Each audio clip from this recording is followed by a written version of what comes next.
Hey guys, welcome to Slasher Month here on Rotting Flesh. I know, it's finally time for a follow-up after last year when I reviewed the Friday the 13th films back-to-back. But this time I'm going for a much shorter character. One this fat midget might have a chance against. Of course I'm referring to Chucky the Killer Doll. Chucky starred in 6 motion pictures, 4 horror and 2 not so much. Either way guys, it's time for you to join me. After all, we're friends to the end. Aren't we?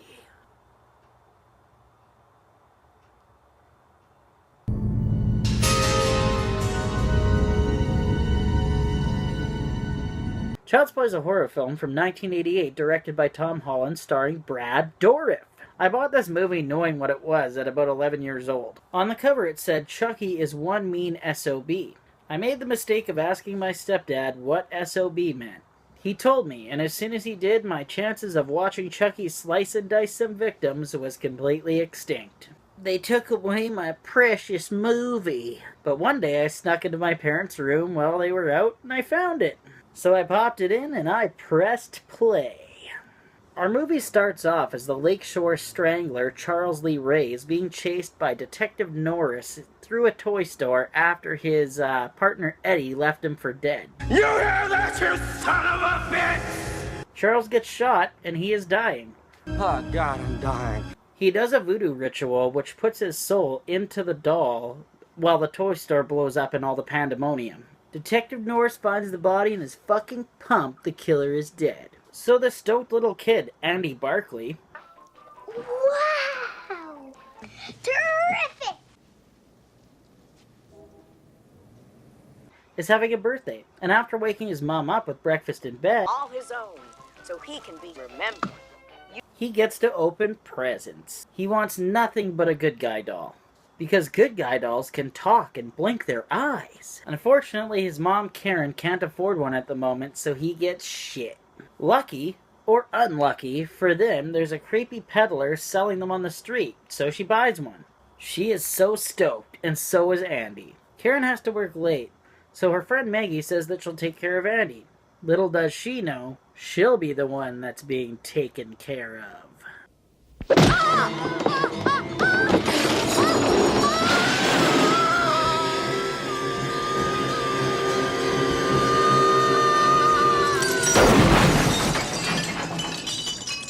Detective Norris comes to investigate Maggie's death. The detective seems to think that Andy has some connection due to the fact that there's flour on the counter, and in the flour there are tiny footprints, and in the footprints it says, good guy.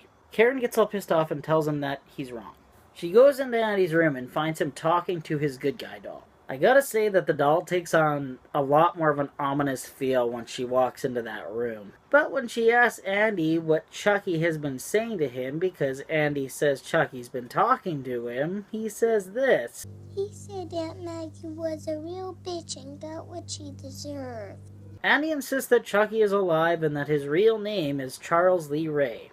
At this point, I think the audience knows that the doll is for sure alive.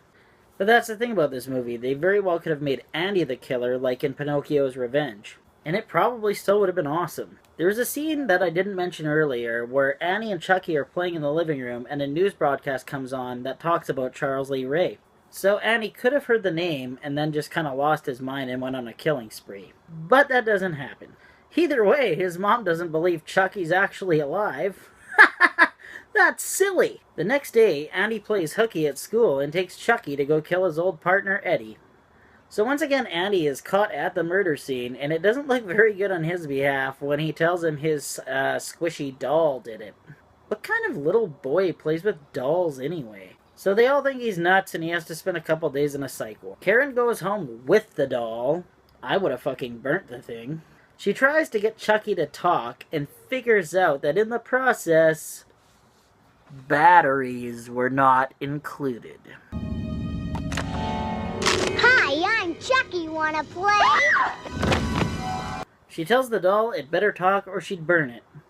Which I already said I would have done a long time ago. Got it from a creepy peddler, clearly cursed, you know. Anyways, Chucky certainly does speak, and boy does he have a filthy mouth. You stupid bitch, you filthy slut! Did you fuck with me? Chucky bites Karen and escapes through the apartment building elevator. She goes to the peddler to try and ask him where he got the doll, but he just tries to rape her. No, no, oh no, no, wait, no, no, no! Detective Norris saves the day, and the peddler tells him that he got it from a burnt-down toy store. No! Norris starts getting a raging clue. Norris takes Karen home, but as he drives away, we get our very first cool Chucky scene. Good night, asshole! He shoots Chucky, but Chucky still gets away. Now Norris believes. Now, Chucky just didn't know voodoo. He had to learn it. John Bishop was Chucky's mentor, and Chucky never actually believed voodoo worked until he used it, I guess. But he wasn't expecting to be able to get hurt, so now he needs a new body before his doll form becomes his real form. Bishop tells him that he has to put his soul into the first person that he told his secret to, that being Andy. Chucky, appreciating Bishop's help, gives him a present. So long, John. And Chucky's kind of a pervert, by the way. I have a date with a 6-year-old boy. Chucky goes after Andy in the psych ward place. And I gotta say, this kid can actually act, because I actually felt hugely afraid for Andy as he was trapped in this place knowing Chucky was coming for him. In a sense, having a child as the main star in this movie was a really good idea. Because nothing is scarier anyway than a child in peril. Andy knows Chucky's coming for him and prepares for a final showdown. And Andy wins. No, please. We're friends to the end, remember? This is the end, friend.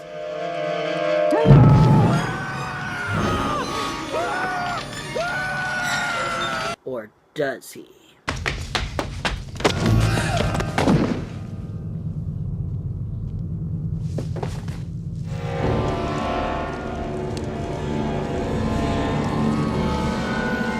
Hello, Andy.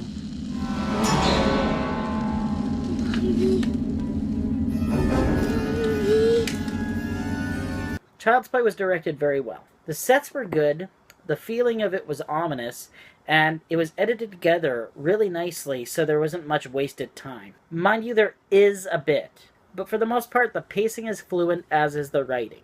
Although this movie isn't Shakespeare, you'd have to be crazy to not know that this movie is actually pretty smart. It has a really good premise, and honestly, I have a hard time looking at this movie like it's a slasher movie. It's really more like a psychological supernatural thriller. The acting in this was amazing.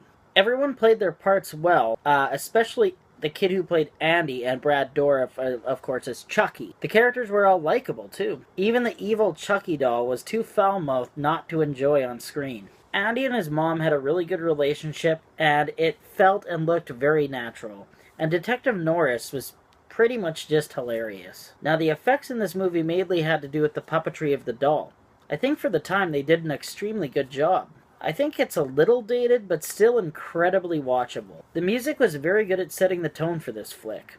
It sends chills up the spine, which I think are probably most effective on the first viewing, but still, it really works. Can I recommend Child's Play? Well, Siskel and Ebert didn't, but I certainly do. It has a good atmosphere. And as much as I know Chucky is the killer, it seems like they were trying to make the audience guess for a while. And I think that it was trying to be its own thing. I give Child's Play 8.5 out of 10. It's well deserved. I can watch this flick pretty much any time. Well, guys, thank you for watching. Don't forget to vomit, rape, and prescribe. That Magic Production.